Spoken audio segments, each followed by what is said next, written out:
ഈ രാജ്യത്തെ ലക്ഷക്കണക്കിന് ആളുകളെപ്പോലെ ഞാൻ ജീവിക്കുന്നു. ഞാനൊരു സാധാരണക്കാരനാണ്. എൻ്റെ ജീവിതവും വളരെ സാധാരണമാണ്. ഉറുദു ഹിന്ദി സാഹിത്യത്തിൽ അസാധാരണമായ രചനാ വൈഭവം കാഴ്ചവെച്ച പ്രേംചന്ദിൻ്റെ വാക്കുകളാണിവ. ഈ വാക്കുകളെ അനർത്ഥമാക്കുന്ന രചനകളായിരുന്നു പ്രേംചന്ദ് ലോകത്തിന് സമ്മാനിച്ചത്. അദ്ദേഹം ഏറ്റവും ഒടുവിലെഴുതിയ നോവലാണ് ഗോദാൻ. 1932 എഴുതി തുടങ്ങിയ ഈ നോവൽ 1935 പൂർണ്ണമായത്. 1936 ബനാറസിലെ സരസ്വതി പ്രസിൽ നിന്നാണ് ആദ്യമായി ഇത് പ്രസിദ്ധീകരിച്ചത്. ഗോദാനിൽ അക്കാലത്തെ സാമൂഹികാവസ്ഥയും തൊഴിലാളികളും കർഷകരും ഭൂവുടമകളും തമ്മിലുള്ള സംഘർഷങ്ങളുമാണ് പ്രമേയമാക്കിയത്. വീട്ടുമുറ്റത്ത് ഒരു പശുവിനെ കെട്ടുക എന്ന ചിരകാലാഭിലാഷവുമായി ജീവിക്കുന്ന ബെലാരി ഗ്രാമത്തിലെ പാവപ്പെട്ട കർഷകനായ ഹോരിറാമിന്റെ കഥയാണിത്. ഹോരിറാമിന്റെ ഭാര്യ ധനിയ, മക്കളായ ഗോബർ, സോന, രൂപ, മരുമകളായ ഝുനിയ, ഹോരിയുടെ സഹോദരൻ ഹീര, ഭൂവുടമ റായ് അഗർപാൽ, പണ്ഡിറ്റ് ദാദാദീൻ തുടങ്ങി നിരവധി കഥാപാത്രങ്ങൾ ഈ നോവലിലുണ്ട്. തന്റെ ജീവിതകാലത്ത് ഒരു പശുവിനെ വളർത്താൻ ഭാഗ്യമില്ലാതെ പോയ ഹോരിറാമിന്റെ മരണദിവസം പാപമോചനത്തിനു വേണ്ടി പശുവിനെ ബലി നൽകാൻ ഗ്രാമത്തിലെ പണ്ഡിതൻ കൽപ്പിക്കുകയാണ്.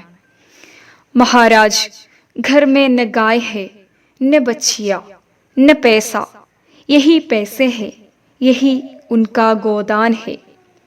വീട്ടിൽ പശുവില്ല, പശുക്കിടാവില്ല എന്ന് വിലപിച്ചുകൊണ്ട് ധനിയ ആകെ സമ്പാദ്യമായി ഉണ്ടായിരുന്ന 20 അണ ഹോരിയുടെ തണുത്തു മരവിച്ച കൈകളിലേക്ക് വെച്ചുകൊടുത്തു. ഇതുമാത്രമാണ് ഹോരിയുടെ ഗോദാൻ എന്ന് കരഞ്ഞുകൊണ്ട് ധനിയ ബോധം കെട്ടു വീഴുന്നിടത്ത് നോവൽ അവസാനിക്കുന്നു. പ്രേംചന്ദ് എഴുതി അനശ്വരമാക്കിയ മറ്റൊരു നോവലാണ് നിർമ്മല. 1920 കാലഘട്ടത്തിലെ സാമൂഹികാവസ്ഥയാണ് ഈ നോവലിന്റെ പ്രമേയം. സ്ത്രീധനം, ശൈശവ വിവാഹം പോലുള്ള ഇന്നും പ്രസക്തമായ സാമൂഹ്യ പ്രശ്നങ്ങളാണ് നിർമ്മല എന്ന കഥാപാത്രത്തിന്റെ ജീവിതത്തിലൂടെ പ്രേംചന്ദ് കാണിച്ചു തരുന്നത്. ഉദയ് ഭാനുലാലിന്റെയും കല്യാണിയുടെയും മകളായിരുന്നു നിർമ്മല. 15 വയസ്സുള്ള നിർമ്മലയെ 35 വയസ്സുള്ള 3 മക്കളുടെ പിതാവ് കൂടിയായ തോത്താറാം വിവാഹം ചെയ്യുന്നതും തുടർന്നുണ്ടാകുന്ന സംഭവ വികാസങ്ങളുമാണ് ഈ നോവലിൽ വിവരിച്ചിരിക്കുന്നത്. 1927 ഈ നോവൽ ആദ്യമായി പ്രസിദ്ധീകരിച്ചത്. ബാലചന്ദ്ര സിൻഹ, ഭുവൻ മോഹൻ, തോത്താറാമിന്റെ മക്കളായ ജിയാറാം, മൻസാറാം, സിയാറാം, തോത്താറാമിന്റെ സഹോദരി രുക്മിണി തുടങ്ങി നിരവധി കഥാപാത്രങ്ങൾ ഈ നോവലിലുണ്ട്. പ്രേംചന്ദിന്റെ മറ്റൊരു പ്രശസ്തമായ നോവലാണ് ബേവ. ബേവ എന്നാൽ വിധവ.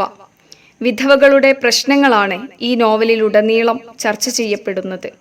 1927 ഈ നോവൽ പ്രസിദ്ധീകരിച്ചത്. ഭർത്താവിന്റെ മരണശേഷം സ്ത്രീ മറ്റൊരു വിവാഹം കഴിക്കുന്നത് അക്കാലത്ത് സമൂഹം പാപമായി കരുതിപ്പോന്നു. വിധവകളെ ഒന്നിനും കൊള്ളാത്തവരായി ആളുകൾ വിലയിരുത്തി. പൂർണ്ണയാണ് ബേവയിലെ വിധവയായ കഥാപാത്രം.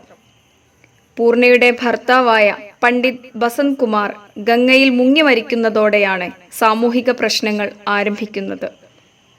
അമൃത് റായ്, പ്രേമ, ബദ്രിനാഥ്, ലാല ബദ്രി പ്രസാദ് തുടങ്ങി നിരവധി കഥാപാത്രങ്ങൾ ഈ നോവലിനെ മനോഹരമാക്കുന്നു.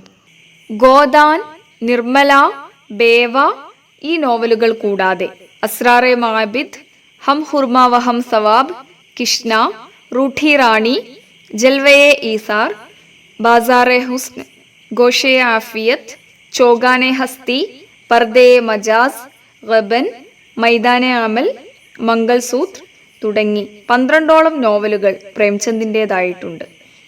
കാലിക പ്രസക്തമായ വിഷയങ്ങൾ ഉൾക്കൊള്ളുന്ന രചനകളിലൂടെ പ്രേംചന്ദ് ഉറുദു ഹിന്ദി സാഹിത്യ ലോകത്തെ അതുല്യ പ്രതിഭയായി മാറി.